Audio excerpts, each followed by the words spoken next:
Hello and welcome to the Palsy Podcast with me, Ciaran Fitzgerald. I'm a playwright, screenwriter, and podcaster from South Wales. And seeing as March is Cerebral Palsy Awareness Month, to mark it, I've decided to interview interesting people who have cerebral palsy from Wales and beyond every day in March.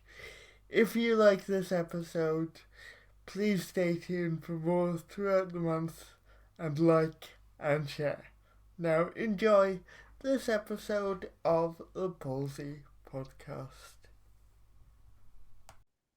Hello and welcome to the Palsy Podcast with me, Ciaran Fitzgerald. Welcome to episode 20. We're over halfway through the month and I've really enjoyed having such interesting conversations with a variety of different interesting people who have cerebral palsy, marking Cerebral Palsy Awareness Month, which is in March. And it's been really cool to connect with people who I know, who I'm friends with, learning their experience, but also people who I don't know who've connected through social media. One of whom I'm joined by today. I'd like to introduce you to Mary-Elaine McCavert. Hi, Mary-Elaine. How are you Hello, doing? Ciaran. I'm doing good. Thank you so much for having me today. I'm delighted to be here.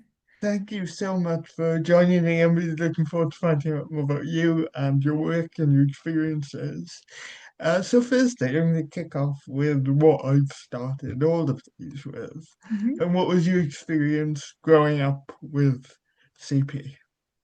Yeah, I was thinking about this, and it was, to be honest, I feel so lucky because I feel that I had such a lovely childhood. I was really surrounded by almost like cheerleaders and people who were Mm, protecting me and looking out for me.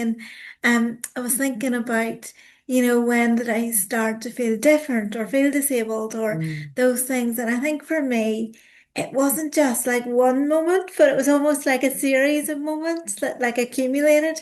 And then I was like, oh, hold on a wee second. Like I'm not like they are, So there mm. was like, I suppose I remember when I was wee, I was asking my friends, what does it feel like to walk?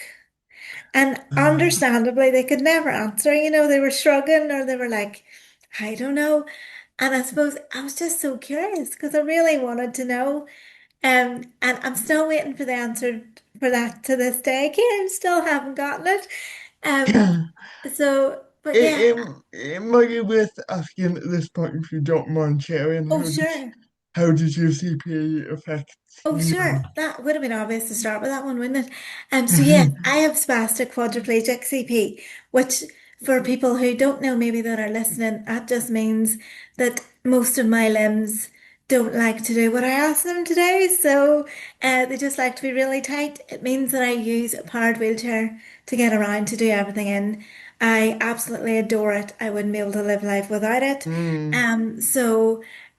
But yeah, so that's what that means for me, really. So growing up, I suppose that meant weekly physio with the absolutely amazing Liz.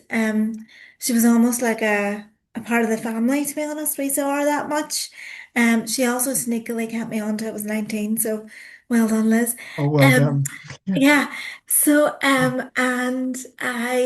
yeah, it was just kind of a lot of mobility aids, a lot of wheelchairs. This gigantic buggy, this like blue buggy that they kept me in until I was like 8 or 9. I was like, guys, can we not, please? Can I get out Was of it this? one of those, yeah, full small wheels and big blue Yeah, canvas? yeah. I It think was, I had one of those. oh, did you have one of those Yeah, too?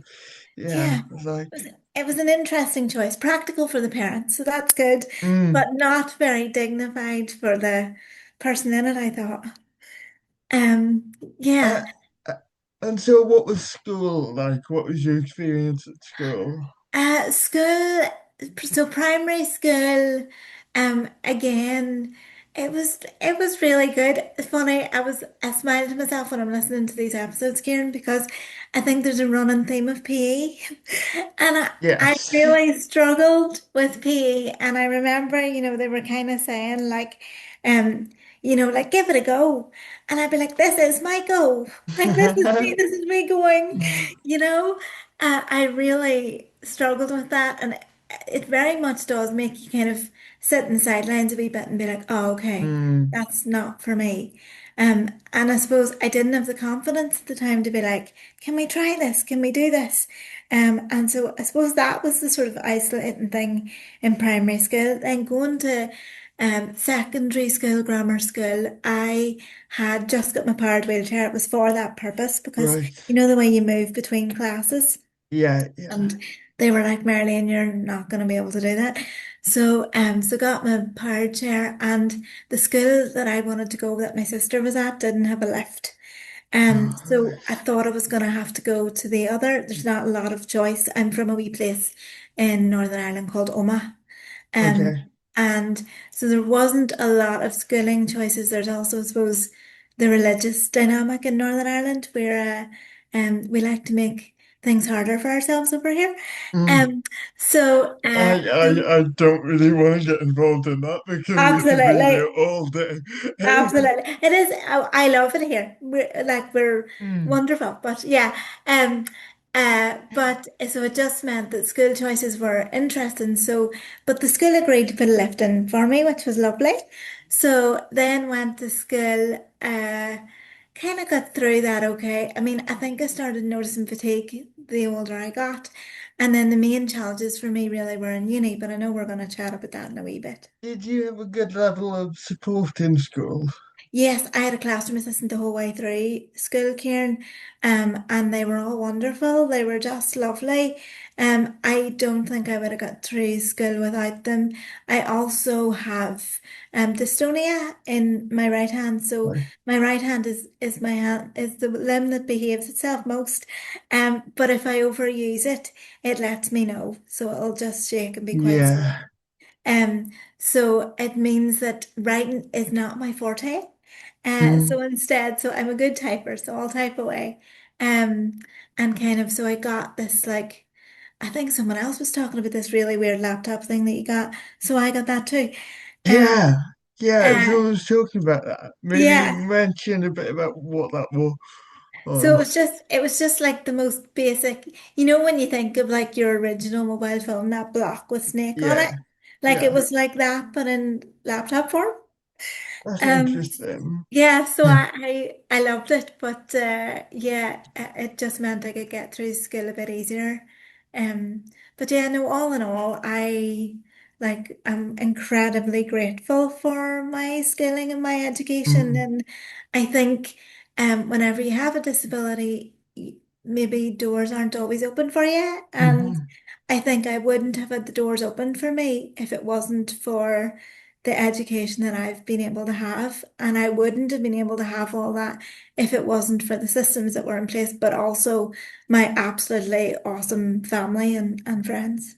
I think it's so important to have that support Yeah, network and to have supportive parents who yeah, say, we'll support you to do what you want to do and work out yeah, ways doing it. And you went to university. did. Did, was it psychology that you studied at university? Yeah, so I come from quite a medical family. Right. So like dad's a GP, mum's a nurse, and I was like, I want to do that. I want to do medicine. And then when I looked into the practicalities of medicine, I was like, that's not a world that's necessarily going to be built for me. So I was like, right, what's like the next best thing? And I found psychology, and I also was supposed to give a bit of context whenever I was like 16, 17, 15, 16, 17, around then. I think like that stage whenever like you realize I don't know, you've hormones and you're trying to get boyfriends and you're trying to date and you're Yeah. trying to do all that crack. And I found that really tricky. So I went to CAMS. CAMS is Child and Adolescent Hmm. Mental Health Services. And I had the most wonderful nurse there who really helped me kind of be appreciate my identity as a disabled person and not have this like wee voice of like shame or worry or like you're not good enough, you know? And so I Yeah. think that was massive for me. I was like, well, if she can do that for me, I want to do that for other people. So And, that led and it's fantastic to hear that you had a good oh, experience I with did that. too. You had good mental health Yeah, support when you need it, because I think so many people don't have that. So yeah, that must have been good for you to have someone who yeah, you felt understood what you were experiencing yeah. at that time. I know it breaks my heart, to be honest, when I hear about some people's experiences, because I mean I think it's quite well established now that if you have a disability, and particularly there's specific research into CP and the impact of mental health for people with CP. I mean it could be better in adulthood, not gonna lie, Ciaran. We could be Mm, improving things there. I agree. But as a teenager, honestly, she was called Orla, and she was just the sweetest person. So yeah, she is one of my main motivators for getting into psychology. And I went to a uni in Northern Ireland, and the uni was great. The people in the uni were great. Where the accessible accommodation was, it might be different now. Like I'm showing my age here, Kieran, could have changed. Hopefully, has changed. But where the accessible accommodation was, it was kind of out in its own. Oh, So really? I didn't really have opportunities. You know, when you go, you're like that new student and you want to make friends and Mm, fit in and like have your wee like quad of people around you and your yeah. wee quad. And so I didn't get to do that. So I stuck it out until December, and then came home at Christmas, and I was back to my friends, and I was like, I can't go back and be on my own. It was too lonely. And so I left, and I ended up reapplying to a different uni, and thankfully, it couldn't have been better. Like it was just wonderful. And what was the difference? Did they have more accessible Yeah, accommodation? Were they yeah. more willing to listen to you? Like it was almost like in the first uni, the accommodation was brilliant. Like, Mm, but it was almost like you have access to the building, but you don't have access to the experience of uni life. I get what you mean. Yeah. Whereas the other uni, I was very much on the ball then. I think you become a sort of accidental advocate, don't you? I think so. But I think sadly that comes from experiencing Yeah, discrimination and almost sometimes expecting discrimination. yeah, Like, I don't know if you feel the same, but when you maybe going to a new place or trying something new or even going to the cinema, going to a restaurant, going out with your mates, yeah, you almost expect there to be yeah. access barriers. And you think, oh, like, what am I going to have to do to make this accessible? Yeah, Which you shouldn't brace be the yourself case. for it, don't you? Yeah, You're like, yeah. what's it gonna be today? But yeah, but no, all in all, uni was fab, and then I turned into the eternal student, apparently, Ciaran. So stayed on and Was that always the aim? Did you want to do a master's and a PhD? Was that? Um, well, so I finished my psychology degree. Then I will say getting a job was a minefield. Um, I kind of, I suppose in my early years, it was like almost I was kind of performing non-disabled, like, which sounds bizarre when Mm, you're a wheelchair user because it's right there. But I would do everything I could to be accepted and to be seen as non-disabled. Then when I got older and I went to uni, I very much realized, you know, my wheelchair enters the room before I do. People see it before I speak. yeah. So it's just something you very much get good at reading rooms and reading circumstances and putting other people's comfort before your own, those kind of things. I don't want to Um, be disparaging, but do you think people had assumptions about your intelligence because oh of your yeah, wheelchair user? I'm just turning off the TV. It's decided to randomly turn on, sorry. Um, yes, well, I think. I suppose it's always something I've wondered, like, why is there such a fear around disability? Why do people think, like, that's not me, that'll never be me? Even though I'm like, guys, you do know we're all aging, so Yeah, just get ready, you know? And is it just because it just seems so far removed from their experience, or is it mm, because, our brains naturally try to put things into patterns and boxes? yes. Is that what it is? Is it just a way of understanding? Is it that there's not enough wonderful diversity in our world, or people aren't entering into those spaces where they see all the cool people and listening to podcasts like this. And I still don't know what the answer is. I think it's something we're all trying to work out, but as Yeah, well, like what I would say is it's not our job to that's educate very true. people, and the amount of emotional labor that Yeah, sometimes can yeah, be really detrimental to people's physical health and mental yeah, health. But if you want to learn about people with cerebral palsy and how it affects people, yeah, listen to this podcast, but yeah, also like I'm speaking as an individual, but as long as you start that conversation with the right intentions, yeah. willing to learn, not making assumptions, I'm happy to talk about what it means for me. But what I've learned over the is it affects everybody differently, and So everyone's got a differently. different lived Yeah, experience. And I want to talk about your PhD now, yeah. and I'm aware that this is not my area of expertise, so I please don't know if it's explain mine to either, Ciaran. So, me. but So yeah, it looks. Sorry, I'm gonna go back a little bit. So, in terms of psychology, yes. did you always specifically want to focus on psychology in disabled people, or Well, I knew I wanted to do mental health, and then the more I kind of started to try and understand my mental health, and the more, to be honest, it was when I met the disabled community, really, I have to say, and Hmm, I saw we're so vastly different, but there's common threads. And I suppose within those common threads, it's the challenges with those societal barriers and perceptions and assumptions and expectations and thinking you have to prove yourself and internalized ableism and all those things that we're kind of living with, but maybe not talking about. And I really noticed I started whenever well, basically started my PhD, it was very random. Saw this opportunity that came up to look at sleep and CP, and I was like, hmm, do I want to do this? Because at the time I was working as an assistant psychologist within autism services, and I loved it. And it was right, uh such a slog trying to get that job. So I was like, if I leave that job and I don't get this PhD, I'm screwed, really. You know? So yeah, I was like, right, I'll right. go for the interview. I'll see what happens and go from there. Turns out the person that was interviewing me, the absolutely amazing Claire Kerr, she was the person when I was younger. She did my gait analysis. Oh, right. Yeah, so she knew me, but That I was didn't. handy. I right. So Hmm. she knew me, but I didn't recognize her because I think so much happens when you're a kid. Hmm. I honestly try to think of some of the memories as a child, and I don't know if it's like our brains and bodies trying to look after us, but it's like can be really hard sometimes to think back and think of all the stuff that you faced. But anyway, went through this interview, was incredibly nervous, and tried my best, tried to show how passionate it was.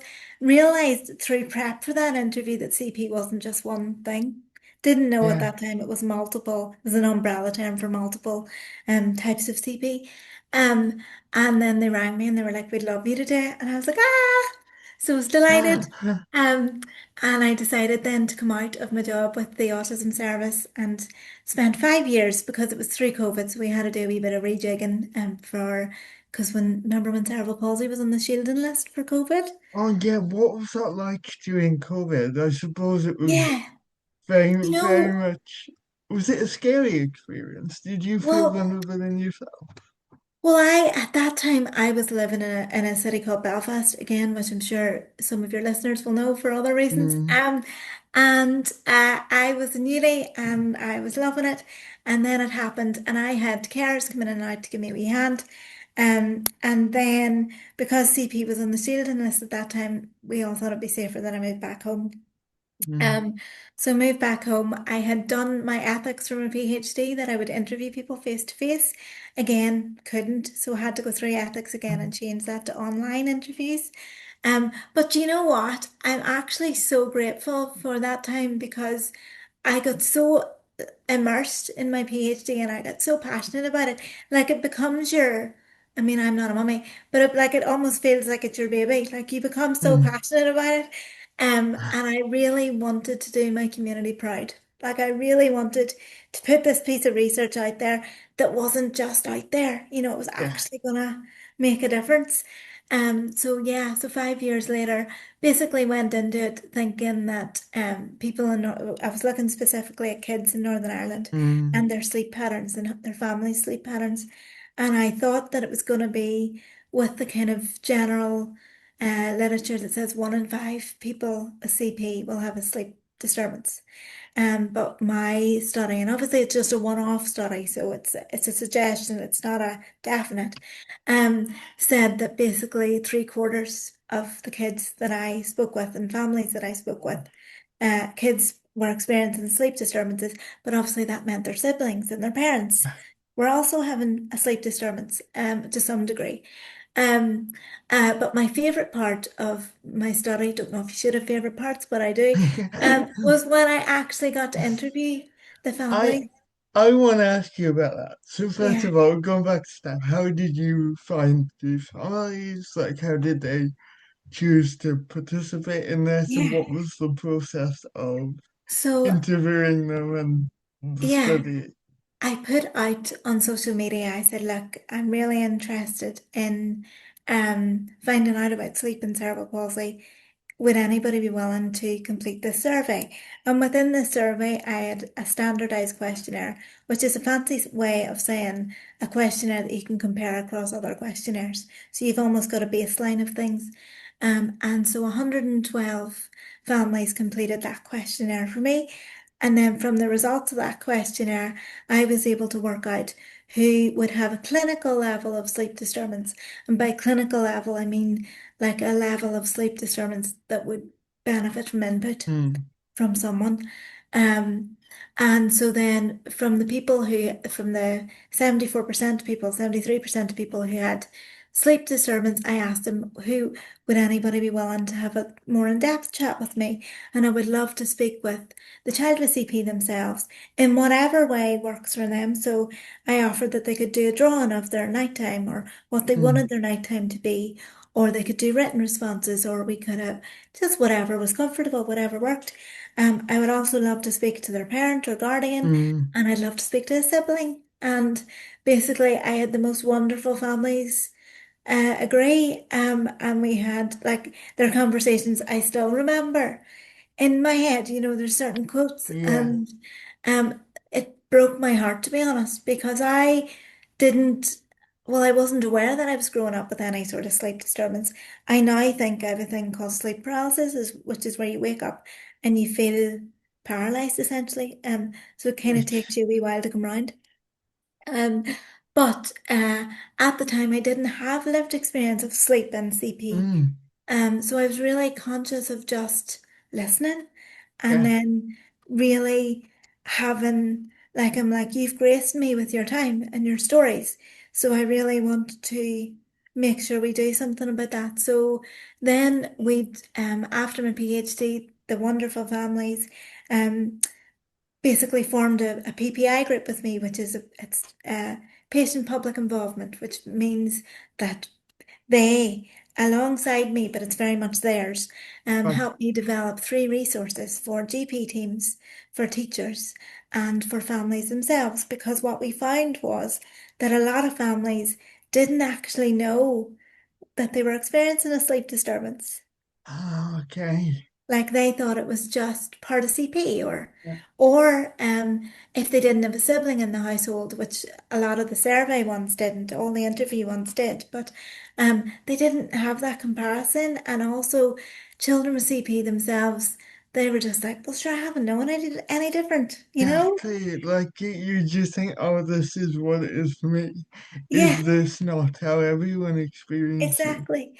this? Um, So, and then we just found out the interviews basically told us that so many things impacted sleep. So that could be someone's environment, whether they needed to support change in position at nighttime, whether they had pain, whether they had so sometimes it was home variables. So say, for example, a sibling shared the room with their sibling Yeah. with CP.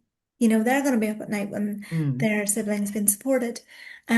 So many parents had to change their jobs and job setups mm. to work around. So it was a real challenge and not just kind of another thing to consider. It almost brought its own challenges as well. Was there any correlation? I mean, severity is an objective too, Sure. but was there any correlation? I hope you understand what I mean by this. Yeah, yeah, Was there sure. any correlation between the severity of the CP of the affected child and the disturbance of sleep? Or So, did it vary depending on the family of the you child? must know your stuff, Ciaran, because Yeah. fascinatingly, all the other research had said, if you're GMFC level 4 or GMFC level 5, Mm, which would mean that your body's more involved in your CP, um, then you're more likely to have sleep disturbances. But my study, now again, it was only 112 families, so it's not causation as such, but that wasn't a thing with my oh. families. It was just challenging for them all. So, um, but yeah, it was the most wonderful experience. I think I also then went into a whole like CP tunnel Mm. where I was like really trying to understand CP. So I learned stuff I didn't want to know.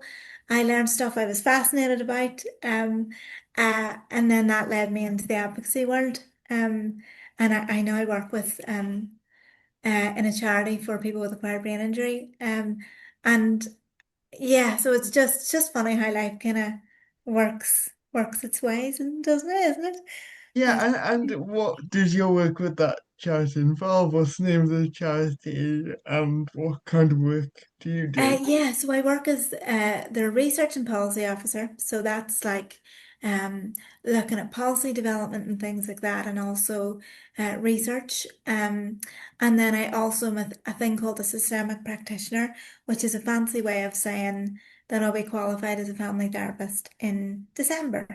Um, Congratulations. Oh, thank you. I mean, it took me long enough, and this is why I've turned into the eternal student, Ciaran. But do you know, I feel so Mhm. grateful that I adore research, but I also adore being on the ground and actually getting Mm. in there and helping families. And I suppose what I noticed from my own experiences, and I only ever talk about my own experiences, I recognize other people's have their own unique ones, is that the support, I mean, we know the supports aren't great anyway, but particularly when it comes to mental health, a lot of the time, there's like the physical disability services.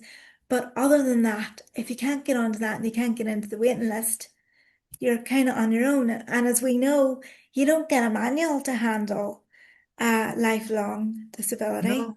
And it throws stuff up at you all the time. You're like, Oh yeah, I thought I'd handled this like bit of feeling not good enough, or I thought I'd handled the trying to prove myself thing, but then in different contexts it shows up again. Um, absolutely. so I suppose my ultimate aim is to stay within research, and specifically I'd love to go into more um CP specific research, I suppose, and then also I hope to develop my own private practice for families that have a disabled family member. I think that would be so important because so many mental health professionals may be fantastic at what they do, but haven't got an understanding Yeah, of disability. yeah. And I think as well, I very much want to do it from like a disability affirming approach. I think, Yeah. the way there can be those wee narratives that, oh my God, you're so inspirational, or oh my God, that's so I, tragic. And it's like, guys, yeah. just living my life here. And So yeah. I write for theatre, I write for television, and Yeah, so cool. many of like when we see TV shows or plays written about disabled people by writers who are not Yeah, disabled, it's either oh it's a tragedy or oh yeah. she's so inspirational. So And have you like done, oh sorry, have you done any specific disability type projects then, Karen? so I wrote a TV series last year. Oh. It's about you, but No, I know I was I trying wrote a series last year for S4C, which is the Welsh language Awesome. television station about disabled journalists working in Cardiff who has an affair in the office. So it wasn't about Ooh, a disability. She just nice. happen to be disabled. Nice. But So it's that incidental kind of approach, which is yeah, lovely. it's still available on YouTube with Oh, English subtitles. send it to me, please. I will do. I I will love it. do. Very good. Awesome. Um, like, so you mentioned a bit. Are we going to see more papers on this? What are your kind of plans for Yes. next? What are the So next steps? I am hoping, fingers crossed, to do more research into the mental health side of things. It just depends on um kind of opportunities, but I'm hoping to knock a few doors. So I've got one paper out at the minute and waiting for one paper to be approved. Um, and then I kind of hope I also, after my PhD, when I kind of was like, God, there's really nothing for us here. That made me feel really uncomfortable. And I was kind of like, what Hmm. can I do? So I basically set up a wee private Facebook group in Northern Ireland for adults with CP. And we're a small wee group, but we're a powerful wee group. Um, Hmm. and I'm really proud of us, and I very much credit Karen Watson and Richard from Scope and just for all their hard work, because I almost feel like Yes. I'm on the back of their heels. You know, there's such incredible people in our community. I mean, I know you've spoken with Taya. If it wasn't for Taya, I think my pain levels would be off the chart. Do you know, Have you had sessions with yeah, so Tess? I've been with her Yeah. now for about, God, she'll correct me when she listens to this. I think it's 2 years. And because whenever I turned 25, I don't know, my body just was not the same body. It was the pain levels I had, I'd never experienced that before. And I suppose I kind of thought, I don't want to live my life in this horrendous pain. Hmm. And I remember reaching out to absolutely lovely healthcare professionals, but they were all like, we'd love to help you, but we don't know where to send you. And then it turned out that there was this place here that specifically supports people with MS. And Right. they were like, come in there and we'll do what they described as an MOT. And I went in there and they were just saying that my tone was incredibly high.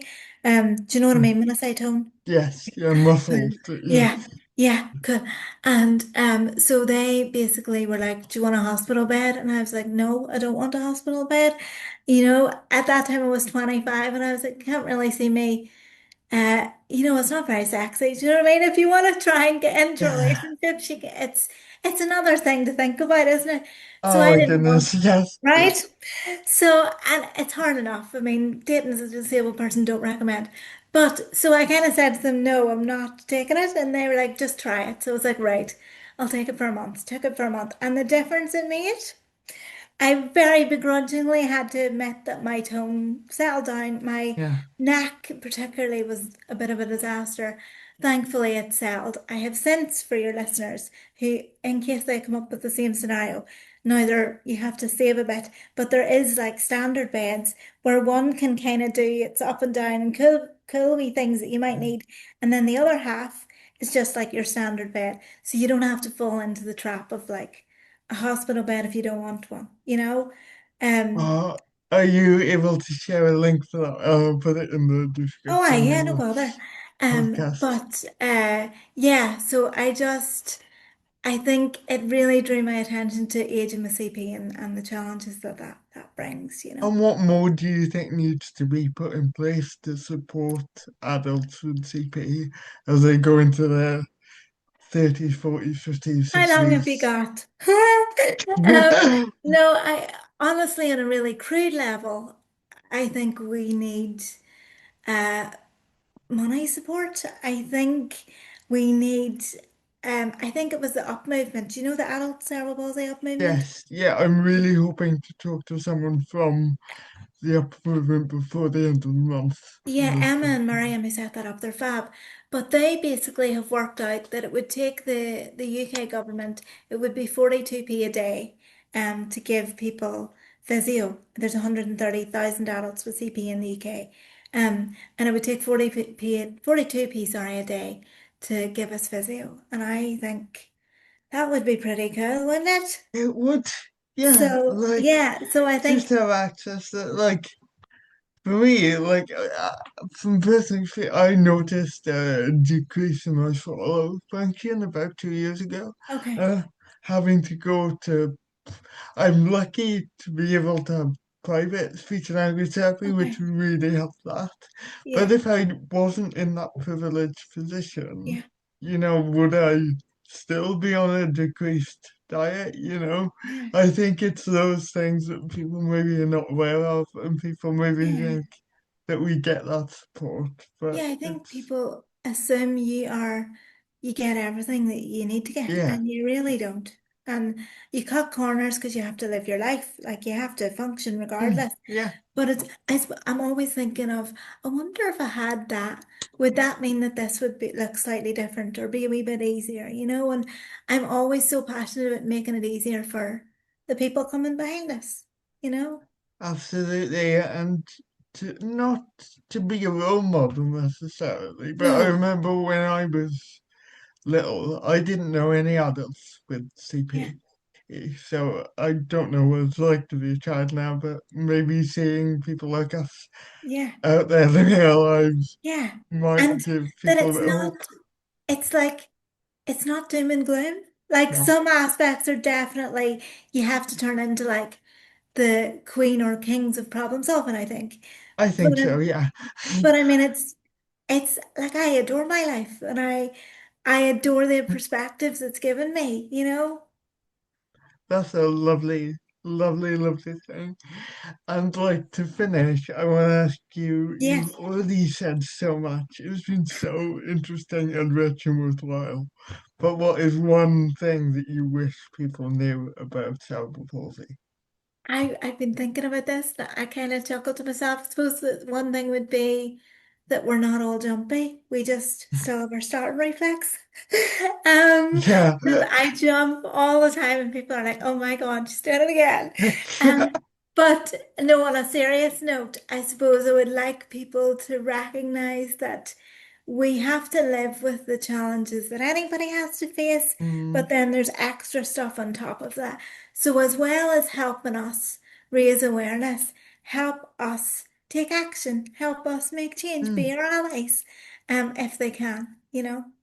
Be a So, good ally, support people, ask your yeah, friends what they need. yeah. And And if yeah, you don't know, ask us. We'll tell you. absolutely. Thank you so much. I've really Oh, no, enjoyed no. this. I've really enjoyed getting to know you, find out a bit more about your work. So thank you for your time today. Thank you, Uh, Ciaran. And thank you for listening to this episode of the Palsy Podcast. Or if you're watching on YouTube, please like, subscribe, and share with people. Um, I would love to have some of your questions to ask some of my future guests. So if there's anything that you've wanted to know about CP that I maybe haven't covered yet over the course of the series, please message me and let me know, and I can discuss it with some of my future guests. I'll be releasing episodes every day in March to mark CP Awareness Month, so please stay tuned for more throughout the month. I'm going to be joined by Ciaran Watson from Scope on the next episode, so please stay tuned for that tomorrow. But for now, it's goodbye from me, and it's goodbye from Mary-Elaine. Goodbye! Bye. Thank you for listening to this episode of the Palsy Podcast with me, Ciaran Fitzgerald. I want to thank my guests for joining me, and I hope that you'll stay tuned for the next episode and more throughout March. Thank you.